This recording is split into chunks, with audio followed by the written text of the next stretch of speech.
Okay, so ito po yung mga presyohan po natin ngayon. No? Ito po yung mga cabbage po natin na galing Baguio na dagang 15 pesos ang kilo. At saka po yung mga talong natin na medyo mura po ngayon sa mga panahon po na to.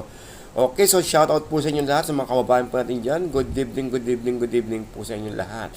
So guys, nakita niyo yung mga presyohan mga galing Baguio. Medyo yung ano natin, mga bell pepper, maganda na po yung presyo yan na dati na napakamahal pero nakita niyo yung presyo yan. Tsaka mga sibuyas natin, ang sibuyas nag-range lang po ng mga 40 pesos ang kilo, meron na po. So tara samahan niyo ako guys at mag-ikot-ikot po. Ay, siling laboy oh. Okay, so guys, samahan niyo ako guys at mag-ikot pa tayo. Oh yan, puti. Magkano yung kaya? Ah, sige, pakitimbang na lang. So ito yung Pechay Baguio, no? Isang kilo. Magkano po yan? 40. 40, sige po. Okay, so yung Pechay Baguio is 40 pesos natin nakuha. Ito. Saan dito? Kangkong. Ate, magkano